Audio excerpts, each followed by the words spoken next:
আপনারা অনেকে ধাবায় ধোসা, ধোকলা, ইডলি খেয়েছেন।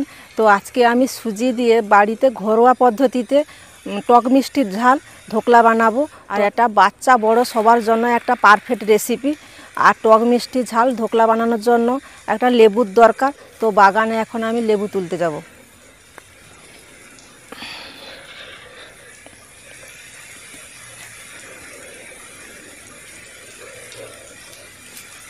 আমাদের বাড়ির সবথেকে বড় লেবু গাছ। তো লেবু গাছে অনেকগুলো লেবু ধরেছে।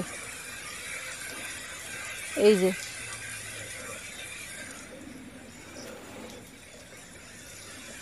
লেবু গাছটায় ঠিক একটা লেবুগুলো বড় হয়নি, তো ওইখানে লেবু নিব না। তো আর একটা লেবু গাছে দেখি ওখানে বড় হয়েছে নাকি, যদি পাই তো ওখান থেকেই নেব।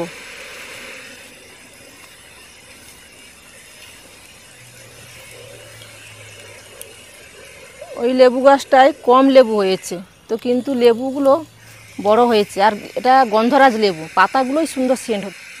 কত বড় লেবু হয়েছে দেখুন, দারুণ কি সুন্দর সেন্ট দিচ্ছে লেবুটা। লেবু পাতাগুলোও সুন্দর সেন্ট দিচ্ছে। আর এখান থেকে একখানা লেবু নিলেই হয়ে যাবে। শক্ত নাটা।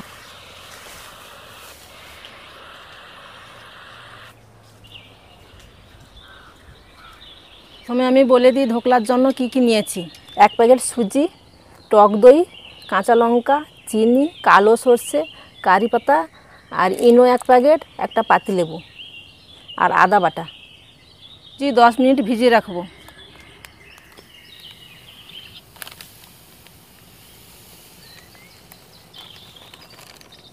হাফ বাটি জল নিয়েছি, দেব।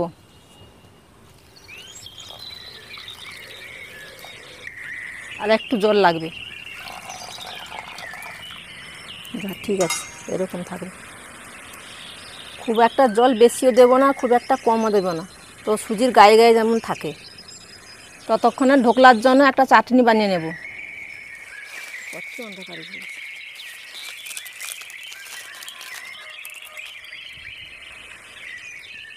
তো কড়াই গরম হয়ে গেছে, সর্ষে তেল দিয়ে কালো সর্ষে দেব, আর কারি পাতা দেব, আর চিনি দিয়ে একটা চাটনি বানিয়ে নেব। কালো সর্ষে, কারি পাতা, কাঁচা লঙ্কা,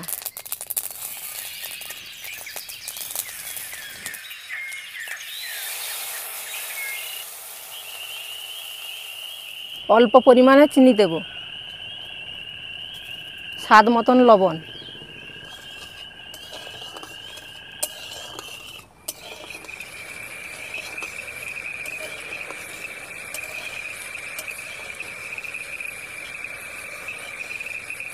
অল্প তেল দিয়ে কালো সরষা দিয়ে ভালো করে ভেজে নিয়েছি। আর তার সঙ্গে কাঁচা লঙ্কা, কারি পাতা দিয়েছি। জল দিয়ে না ফুটালে একটু কাঁচা গন্ধ করে, সেজন্য একটু ফুটিয়ে নিয়েছি। এটা হয়ে গেছে, নামিয়ে নিচ্ছি।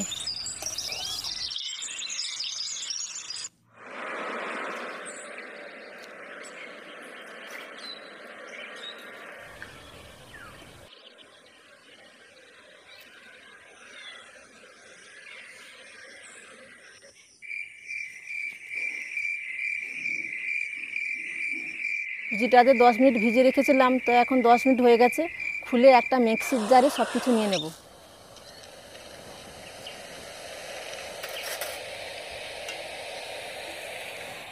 সুজিটা কত সুন্দর নরম হয়ে গেছে দেখুন।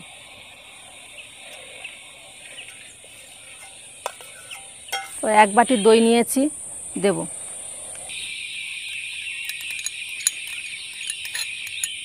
আদা বাটা দেব, অল্প একটু চিনি দেব, অল্প একটু লবণ, 4টা কাঁচা লঙ্কা দেব।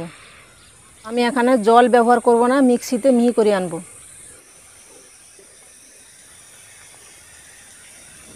মিক্সিতে ভালো করে মিহি করে নিয়েছি।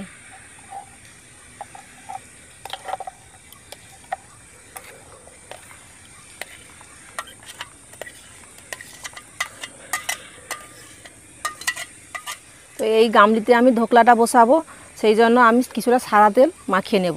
আর সাদা তেলটা মাখালে ধোকলাটা তাড়াতাড়ি খুব সুন্দর উঠে আসবে।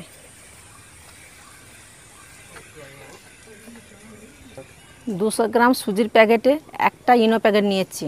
তো গামলিতে দেবো, দিয়ে ভালো করে মাখিয়ে সঙ্গে সঙ্গে গামলিতে ঢেলে উনুনে বসিয়ে দেবো। তাড়াতাড়ি বানালে খুব স্পঞ্জি হবে আর নরম হবে।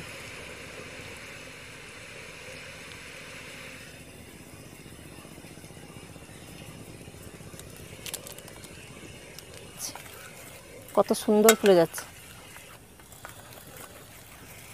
আর ওটা তাড়াতাড়ি গামলিতে ঢেলে উনুনে বসিয়ে দিলে ধোকলাটা খুব স্পঞ্জি নরম হবে।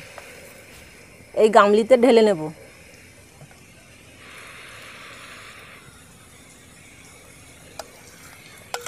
জল গরম করে নিয়েছি, স্ট্যান্ডটা বসিয়ে দেব। স্ট্যান্ডের উপরে গামলি বসিয়ে দেব, দিয়ে একটা ঢাকনা দেব। 10 থেকে 15 মিনিট জাল দিয়ে নিয়েছি। আর এখন ঢাকনাটা খুলে দেখব।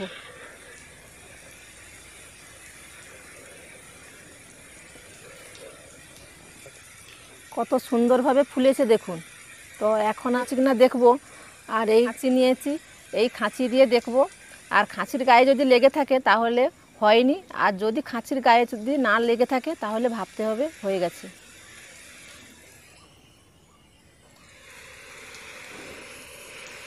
খাঁচিটা সুন্দর উঠে এসছে। তো খাঁচির গায়ে কোনো কিছু লেগে থাকেনি। এখন 10 মিনিট ঠান্ডা করার জন্য রেখে দিতে হবে।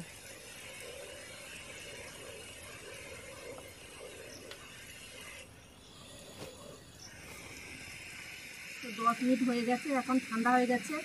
আমি ধোকলাটা অন্য থালায় একটা ঢেলে নেব। ঠান্ডা হয়ে গেলে একা ছেড়ে যাবে এরকম। তো এই থালিতে ওটা উল্টে দেব।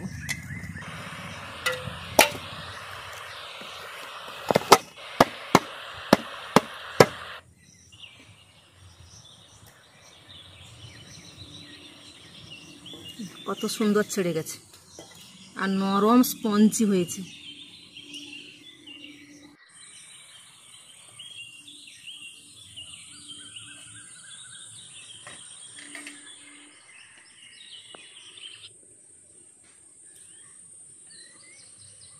ভালো হয়েছে।